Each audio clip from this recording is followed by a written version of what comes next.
السلام علیکم ورحمۃ اللہ۔ فجر کی نماز سے پہلے جو وظیفہ پڑھا جاتا ہے مال و دولت کے لیے، رزق و روزی کے لیے، اس وظیفے کے متعلق بہت سارے ساتھی کنفیوز رہتے ہیں کہ یہ وظیفہ کس وقت پڑھے، فجر کی سنتوں سے پہلے پڑھے یا سنتوں کے بعد پڑھے، پڑھنے کا صحیح وقت کون سا ہے؟ جی ہاں، میں سبحان اللہ و بحمدہ سبحان اللہ العظیم استغفر اللہ کی بات کر رہا ہوں۔ اس وظیفے کا پڑھنے کا صحیح وقت کون سا ہے؟ کبھی کہتے ہیں کہ فجر کی سنتوں سے پہلے پڑھے، کبھی کہتے ہیں کہ فجر کی سنتوں کے بعد پڑھے، کبھی کہتے ہیں کہ اذان کے بعد پڑھے۔ اس کے پڑھنے کا صحیح وقت کون سا ہے؟ ہم بالکل کنفیوز رہ گئے ہیں۔ بہت سارے ساتھیوں نے یہ سوال کیا ہے کہ اس کے پڑھنے کا صحیح وقت کیا ہے۔ دیکھیے، میں نے اپنے ہر ویڈیو کے اندر یہی بات کی ہے کہ اس کے پڑھنے کا جو صحیح وقت نبی کریم صلی اللہ علیہ وسلم نے بتایا وہ ہے صبح صادق سے لے کر فجر کی فرض نماز تک، اس درمیان میں آپ پڑھیں۔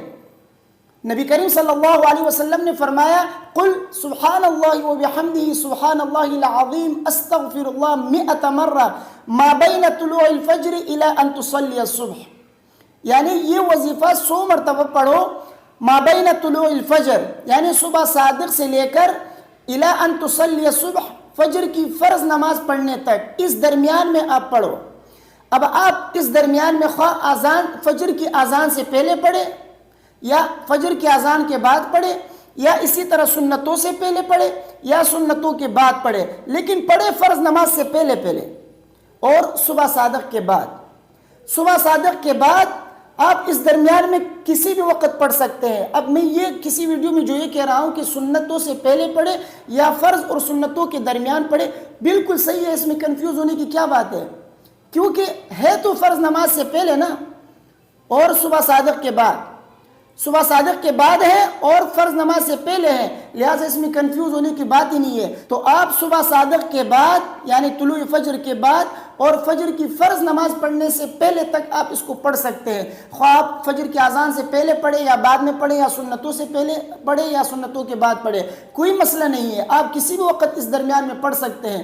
تو خواہ مخواہ کا جو ہے پریشان ہونا یا یہ کہنا کہ مفتی صاحب نے کنفیوز کر دیا، میں نے کنفیوز نہیں کیا ہے، آپ لوگ بات کو سنتے نہیں ہیں۔ میں نے جو وقت بتایا ہے آپ اس وقت پہ غور کریں۔ میں نے وقت کی ابتدا کہاں سے کی ہے؟ میں نے کہا کہ نبی کریم صلی اللہ علیہ وسلم نے بتایا کہ اس کا وقت ہے صبح صادق کے بعد سے لے کر۔ اب صبح صادق کے بعد آپ کبھی بھی آپ اس کو پڑھ سکتے ہیں، خواہ فجر کی سنتوں سے پہلے پڑھے، سنتوں کے بعد پڑھے، اذان سے پہلے پڑھے، آپ پڑھ سکتے ہیں، لیکن صبح صادق کے بعد پڑھے۔ صبح صادق سے پہلے آپ نہ پڑھے کیونکہ وہ تہجد کا وقت ہے، اس وقت پڑھنا یہ صحیح نہیں ہے، کیونکہ یہ اس ذکر کا وقت ہی نہیں ہے۔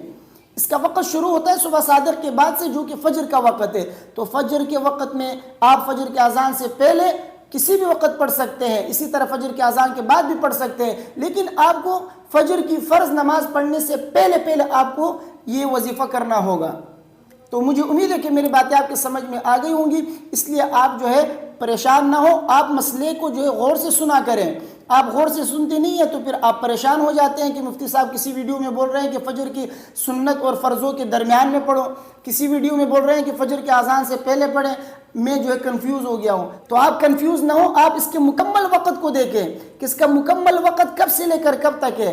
تو اس وظیفے کا جو وقت ہے اس کی ابتدا ہوتی ہے طلوع فجر کے بعد، صبح صادق کے بعد اور فجر کی فرض نماز تک، یہ وقت مکمل جو ہے اس کے پڑھنے کا وقت ہے۔ اور اس درمیان میں فجر کا اذان بھی آتا ہے، اس درمیان میں فجر کی سنتیں بھی آتی ہے۔ تو آپ فجر کے اذان سے پہلے یا بعد میں، سنتوں سے پہلے یا بعد میں، آپ کسی بھی وقت پڑھ سکتے ہیں۔ کیوں؟ اس لیے کہ یہ وقت جو ہے صبح صادق کے بعد ہی ہے اور فجر کی فرض نماز سے پہلے کا وقت ہے، تو اس لیے آپ اس درمیان میں کسی بھی وقت جو ہے آپ یہ وظیفہ کر سکتے ہیں۔ اس لیے آپ جو ہے پریشان نہ ہو کہ مفتی صاحب نے جو ہے ہمیں پریشان کیا، کسی ویڈیو میں جو ہے کچھ بول رہے ہیں، کسی ویڈیو میں کچھ بول رہے ہیں۔ تو آپ مکمل وقت کو جو اپنے ذہن میں بٹائیں، اسی وقت آپ جب بھی آپ کو ٹائم ملے آپ اس وظیفے کو پڑھ سکتے ہیں۔ مجھے امید ہے کہ میری باتیں آپ کے سمجھ میں آ گئی ہوں گی۔ ویڈیو کو اپنے دوستوں کے ساتھ لازمی شیئر کیجئے، مجھے اپنی دعاؤں میں یاد رکھیے۔ اگر پھر بھی کوئی سوال آپ کے ذہن میں ہے تو آپ پوچھ سکتے ہیں، انشاءاللہ اس کا جواب میں آپ کو دے دوں گا۔ السلام علیکم ورحمۃ اللہ۔